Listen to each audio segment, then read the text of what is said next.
मैं सबसे पहले इस चुनावी सभा में आप सब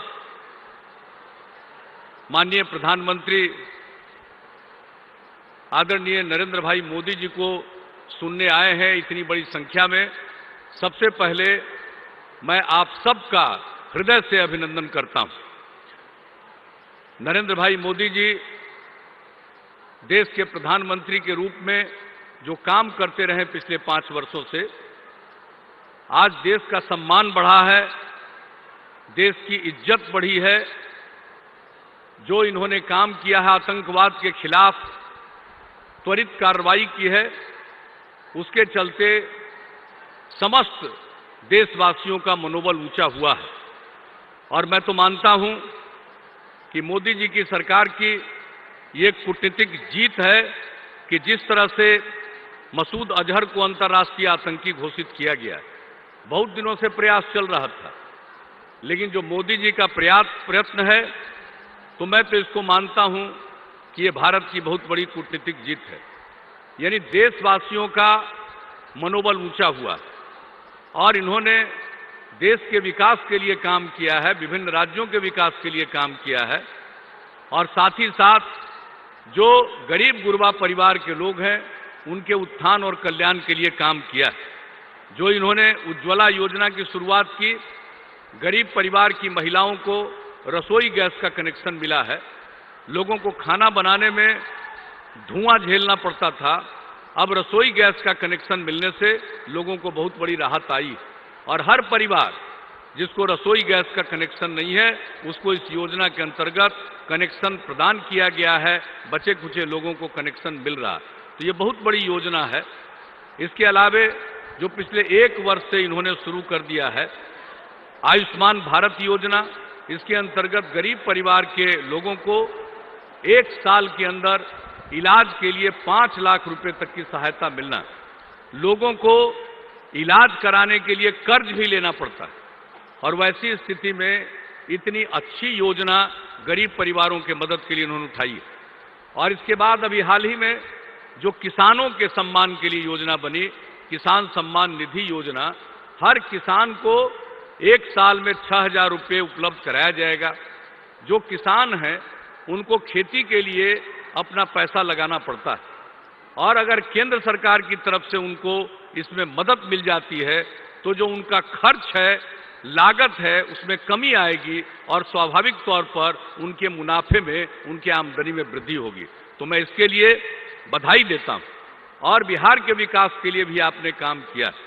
बिहार की अनेक योजनाओं को मंजूरी दी है विभिन्न क्षेत्रों में, लेकिन अकेले जो आप जानते हैं हम लोगों का लक्ष्य है बिहार के सुदूरवर्ती इलाकों से चलकर राजधानी पटना पहुंचने में 5 घंटे से ज्यादा समय न लगे। और इस सिलसिले में हम लोग काम कर रहे हैं। हर गांव को सड़क से जोड़ना, हर टोले को सड़क से जोड़ना, सड़कों का चौड़ीकरण, हजारों पुलों का निर्माण, पुल पुलिया का निर्माण हम लोगों ने कराया। लेकिन इसमें हम लोगों को केंद्र की मदद की जरूरत थी। तो मुझे खुशी है कि माननीय मोदी जी की सरकार ने हम लोगों के बहुत सारे प्रस्तावों को स्वीकार किया, अनेक हमारी सड़कों को राष्ट्रीय राजमार्ग के रूप में अपना लिया, और अकेले सड़क और पुल के क्षेत्र में बिहार में इन्होंने 50,000 करोड़ रुपए के योजना को मंजूरी दी है और उस पर काम प्रारंभ किया। तो यह हमारे बिहार के पिछड़ेपन को दूर करेगा। तो जिस तरह से देश को आगे ले जाने का काम इनकी सरकार कर रही है, बिहार जैसे राज्यों को पिछड़ेपन से छुटकारा दिलाने के लिए जो भी काम इन्होंने किया है, इसके लिए मैं बधाई देता हूं। और इसलिए हम लोग चाहते हैं बिहार को आगे बढ़ाना, और आप लोगों ने हम लोगों को काम करने का मौका दिया है। 13 साल से हम लोगों ने बिहार को आगे बढ़ाने की कोशिश की है। हमने कानून का राज कायम रखने के प्रति हम लोगों ने अपनी निष्ठा प्रदर्शित की है, और पूरा परिश्रम करते हैं, हम लोग मेहनत करते हैं, और बिहार में कानून का राज कायम हुआ है। याद कर लीजिए, ये पूरा का पूरा चंपारण का इलाका है, क्या स्थिति थी। और जगहों पर तो शाम होने के बाद घर से बाहर नहीं निकलते थे, और इस इलाके में तो दोपहर के बाद ही लोग घर से बाहर निकलने में डरते थे। यह स्थिति थी। 15 साल तक एक परिवार का राज था, कोई कानून का राज नहीं था। और जब हम लोगों को मौका मिला, हम लोगों ने कानून का राज कायम किया। और सबसे ज्यादा जो चंपारण, चाहे पश्चिमी चंपारण हो, पूर्वी चंपारण हो, सब लोगों ने इस बात को महसूस किया कि किस ढंग से हम लोगों ने कानून का राज कायम किया। और चंपारण की धरती का तो हम लोग हमेशा नमन करते रहे। आखिर ये चंपारण तो ऐतिहासिक भूमि है।